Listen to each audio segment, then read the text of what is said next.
పరిశుద్ధ నామానికి స్తోత్రాలు. ఈ రోజున యెషయా గ్రంథము 40వ అధ్యాయము. ఈ అధ్యాయంలో 31 వచనాలు ఉన్నాయి. మొదటి వచనం, మీ దేవుడు సెలవిచ్చిన మాట ఏదనగా. రెండవ వచనం, నా జనులను ఓదార్చుడి ఓదార్చుడి, యెరూషలేముతో ప్రేమగా మాటలాడుడి. ఆమె యుద్ధ కాలము సమాప్తమయ్యెను, ఆమె దోష రుణము తీర్చబడెను. యెహోవా చేతి వలన ఆమె తన సమస్త పాపముల నిమిత్తము రెండింతలు పొందెనను సమాచారము ఆమెకు ప్రకటించుడి. మూడవ వచనం, ఆలకించుడి. అడవిలో ఒకడు ప్రకటించుచున్నాడు ఎట్లనగా, అరణ్యంలో యెహోవాకు మార్గము సిద్ధపరచుడని, ఎడారిలో మా దేవుని రాజమార్గము సరాలము చేయుడి. నాలుగవ వచనం, ప్రతి లోయను ఎత్తు చేయవలెను, ప్రతి పర్వతమును ప్రతి కొండను అణచవలెను.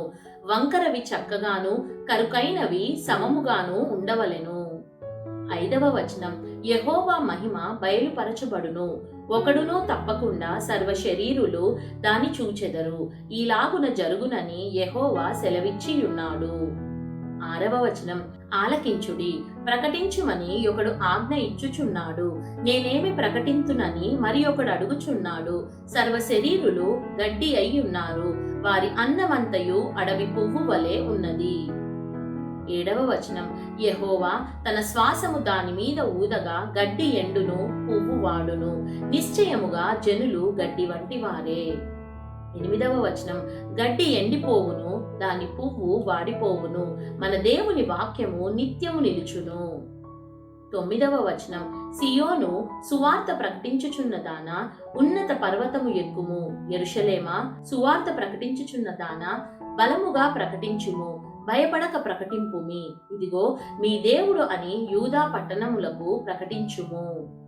పదవ వచనం, ఇదిగో తన బాహువే తన పక్షమున ఏలుచుండగా, ప్రభువగు యెహోవా తానే శక్తి సంపన్నుడై వచ్చును.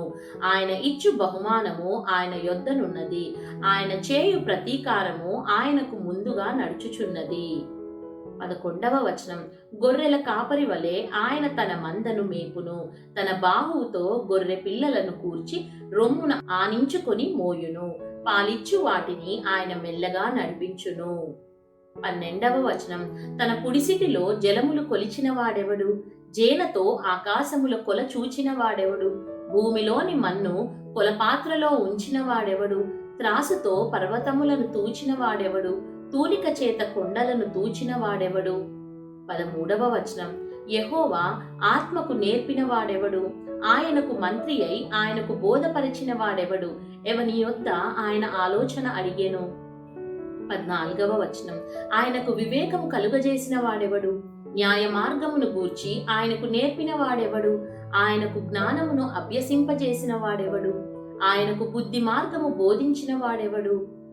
15వ వచనం, జనములు చేద నుండి జారు బిందువుల వంటివి, జనులు త్రాసు మీది ధూళి వంటి వారు, ద్వీపములు గాలికి ఎగురు సూక్ష్మ రేణువుల వలె నున్నవి. 16వ వచనం, సమిదలకు లెబానోను చాలకపోవును, దహన బలికి దాని పశువులు చాలవు. 17వ వచనం, ఆయన దృష్టికి సమస్త జనములు లేనట్టుగానే యుండును, ఆయన దృష్టికి అవి అభావముగాను శూన్యముగాను ఎంచబడును. 18వ వచనం, కావున మీరు ఎవనితో దేవుని పోల్చుదురు, ఏ రూపమును ఆయనకు సాటి చేయగలరు. 19వ వచనం, విగ్రహమును చూడగా శిల్పి దానిని పోతపోయిను, కంసాలి దానిని బంగారు రేకులతో పొదుగును, దానికి వెండి గొలుసులు చేయును.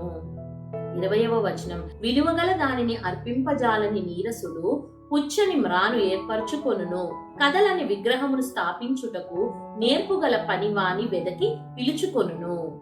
21వ వచనం, మీకు తెలియదా, మీరు వినలేదా, మొదటి నుండి ఎవరునూ మీతో చెప్పలేదా, భూమిని స్థాపించుటను బట్టి మీరు దాని గ్రహింపలేదా.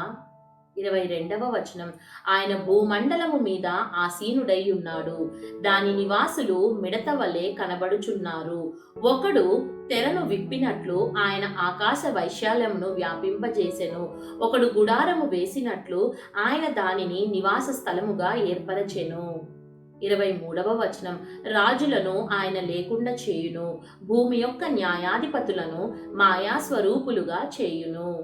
24వ వచనం, వారు నాటబడగనే విత్తబడగనే వారి మొదలు భూమిలో వేరు తన్నక మునిపే ఆయన వారి మీద ఊదగా వారు వాడిపోవుదురు, సుడిగాలి పొట్టును ఎగరగొట్టునట్లు ఆయన వారిని ఎగురగొట్టును.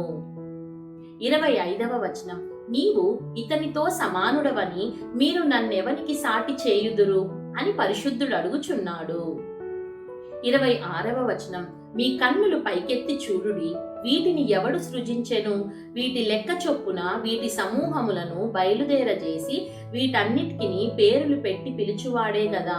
తన అధిక శక్తి చేతను తనకు కలిగియున్న బలాతిశయము చేతను ఆయన యొక్కటి అయినను విడిచిపెట్టడు. 27వ వచనం, యాకోబు, నా మార్గము యెహోవాకు మరుగై ఉన్నది, నా న్యాయము నా దేవుని దృష్టికి కనబడలేదు అని నీవేళ అనుచున్నావు, ఇశ్రాయేలు నీవేళ ఇలాగు చెప్పుచున్నావు. 28వ వచనం, నీకు తెలియలేదా, నీవు వినలేదా, ఊదిగంతములను సృజించిన యెహోవా నిత్యుడగు దేవుడు, ఆయన సొమ్మసిల్లడు అలయడు, ఆయన జ్ఞానమును శోధించుట అసాధ్యము. 29వ వచనం, సొమ్మసిల్లిన వారికి బలమిచ్చువాడు ఆయనే, శక్తిహీనులకు బలాభివృద్ధి కలుగజేయువాడు ఆయనే. 30వ వచనం, బాలురు సొమ్మసిల్లుదురు అలయుదురు, యవ్వనస్తులు తప్పక తొట్రిల్లుదురు. 31వ వచనం, యెహోవా కొరకు ఎదురు చూచువారు నూతన బలము పొందుదురు, వారు పక్షిరాజుల వలె రెక్కలు చాపి పైకి ఎగురుదురు, అలయక పరుగెత్తుదురు, సొమ్మసిల్లక నడిచిపోవుదురు. దేవుడు చదవబడిన పరిశుద్ధ వాక్యాన్ని మనందరి వినికిల్లో దీవించి మనల్ని ఆశీర్వదించును గాక. ఆమేన్.